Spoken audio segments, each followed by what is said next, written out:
Halo, jumpa lagi bersama Mr. Jazz. Kali ini Mr. Jazz akan membahas materi aljabar yang berada pada mata pelajaran matematika kelas 7 semester ganjil kurikulum 2013. Nah, untuk video kali ini materinya difokuskan pada konsep aljabar dasar dan juga suku pada bentuk aljabar. Oke, mari kita mulai pembahasannya. Aljabar dasar. Adapun yang perlu diperhatikan dalam memahami aljabar yaitu koefisien, variabel, konstanta, dan juga suku. Nah, kita akan bahas ini satu persatu menggunakan contoh yang Mr. Jazz telah siapkan. Oke, nah ini ya, di sini ada bentuk aljabar ya. Bentuk aljabar contohnya 5x ditambah 6. Oke. Nah, di sini ada angka 5 ya. Angka 5 di sini itu berperan atau berfungsi sebagai koefisien. Koefisien. Nah, gitu ya. Jadi angka 5 itu disebut sebagai koefisien. Kenapa dia disebut koefisien? Karena dia menempel pada huruf. Hurufnya itu bisa 1, bisa 2, bisa 3, bisa berapapun.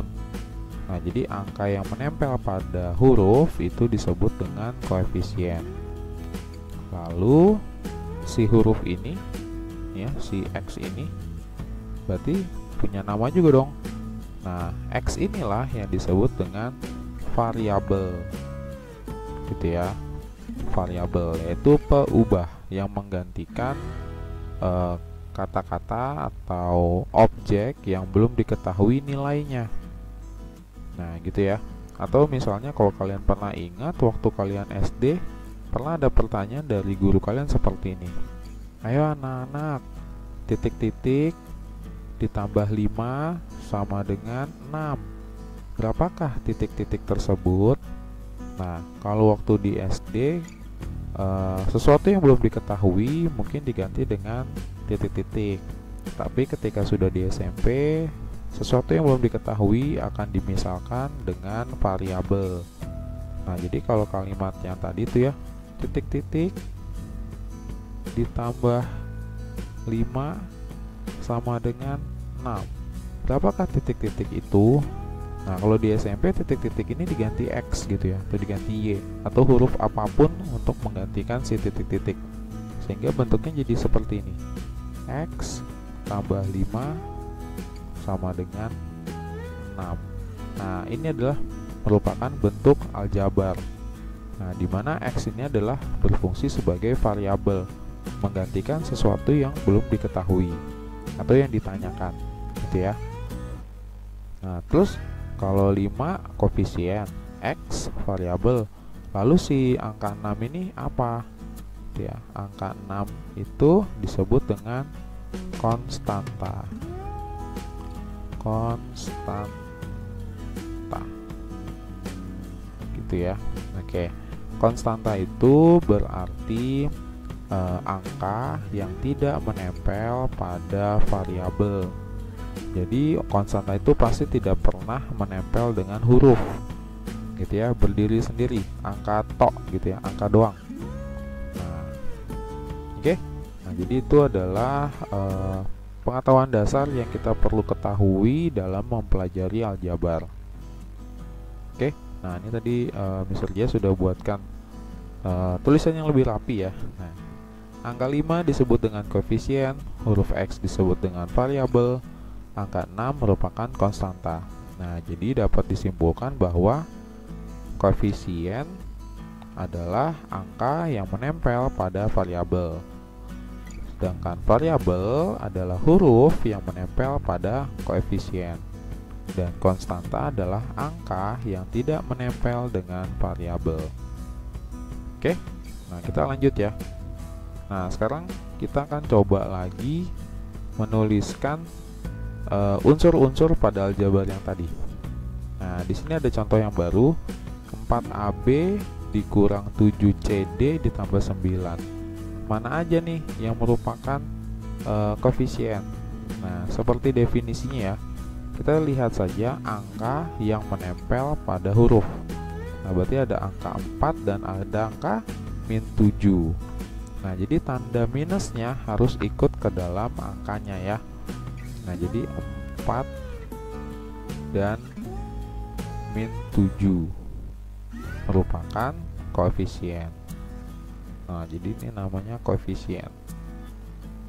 Oke. Nah, jadi minnya masuk ya. Minnya ikut, jangan ditinggalin. Oke.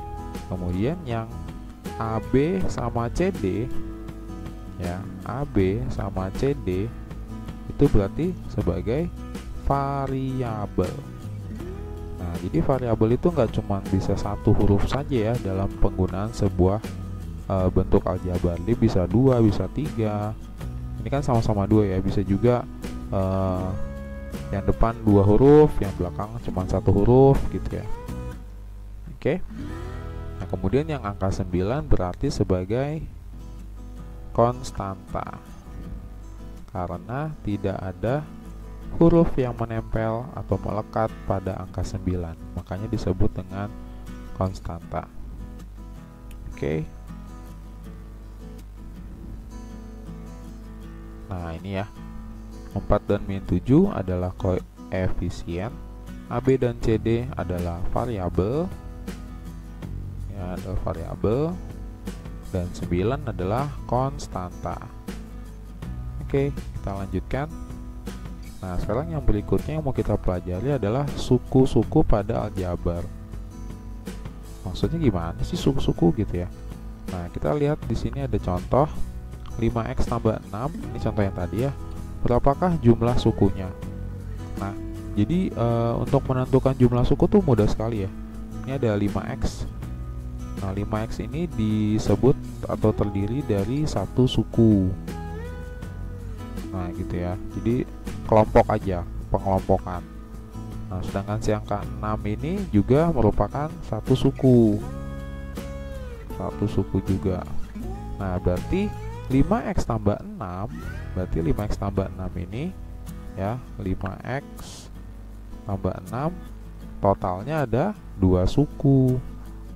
Tuh, mudah kan bacanya? 5x sendiri, 6 sendiri. Jadi kalau dia digabung, dia menjadi 2 suku. Nah, ini ya, 5x terdiri dari satu suku. Kemudian 6 terdiri dari satu suku. Jadi 5x tambah 6 memiliki 2 suku. Nah, jadi kalian harus bisa menentukan jumlah suku nih ya, wajib, karena nanti ada ketentuan berikutnya atau ada tujuan berikutnya tentang penjumlahan dan pengurangan aljabar. Nah, sebelum sampai ke sana kalian harus menguasai terlebih dahulu mengenai jumlah-jumlah suku pada aljabar. Nah, untuk lebih memahaminya lagi, kita coba yang tadi ya, yang di contoh kedua. Oke, di sini berarti 4AB satu suku ya. Nah, kemudian berikutnya nih ada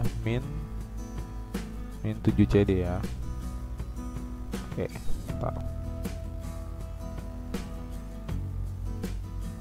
Oke, ini ada -7CD, berarti suku kedua.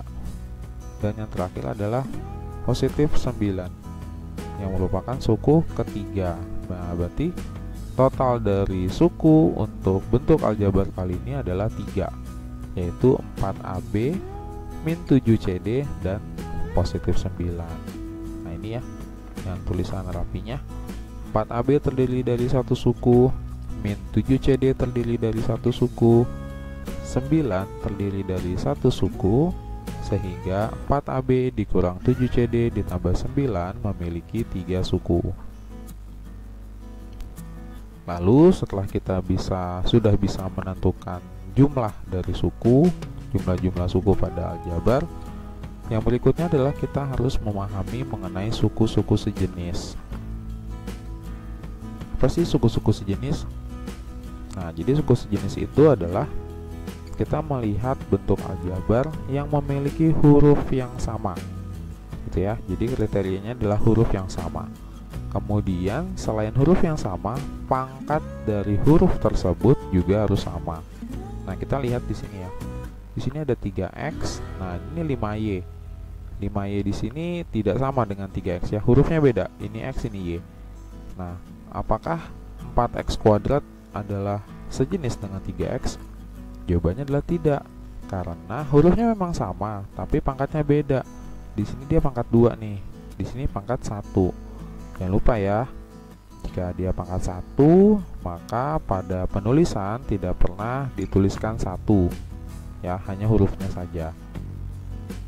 Maka 3x dengan 4x kuadrat tidak sejenis. Lalu 3x ini sejenisnya dengan siapa? Dengan min 2x. Kemudian yang 5y berarti sejenis dengan plus 6y. Lalu si 4x kuadrat ini berarti sejenis dengan min x kuadrat. Nah, jadi itulah pasangan-pasangannya yang ditentukan oleh huruf atau variabel yang sama dan juga pangkat dari variabel dengan angka yang sama juga. Oke. Nah, ini tertulis yang lebih rapi ya. 3x dan min 2x sejenis, 5y dan 6y sejenis, 4x kuadrat dan min x kuadrat sejenis. Nah, untuk lebih memahaminya lagi, kita coba di contoh berikutnya. Oke. Nah, 2AB. 2AB ini sejenis dengan yang mana? Oke, kita lihat. Sebelahnya C. Oh, hurufnya beda. Sebelahnya lagi D pangkat 2. Oh, makin beda. Nah, berarti di sini ya 6AB. Berarti 2AB sejenis dengan 6AB. Lalu yang 3C sejenis dengan min 5C. Kemudian 4D kuadrat sejenis dengan min 7D kuadrat. Oke. Nah, dan ini adalah penulisannya. 2AB dan 6AB sejenis. 3C dan min 5C sejenis, 4D kuadrat dan min 7D kuadrat sejenis. Jadi dapat disimpulkan suku yang sejenis adalah suku dengan variabel yang sama dan memiliki angka pangkat yang sama juga. Oke, nah jadi kalian harus menguasai suku sejenis supaya nanti di materi berikutnya mengenai penjumlahan dan pengurangan bentuk aljabar kalian sudah bisa langsung nyambung ya, bisa langsung connect supaya nanti bisa mengerjakan soal-soalnya dengan lancar. Oke, demikian penjelasan singkat mengenai aljabar dasar, suku, menentukan jumlah suku, dan suku-suku sejenis. Terima kasih yang sudah menonton video ini. Jangan lupa subscribe, like, dan share pembahasan ini ke teman-teman kalian yang lain. Dan sampai jumpa, bertemu di video belajar bareng Mr. JS berikutnya. Terima kasih.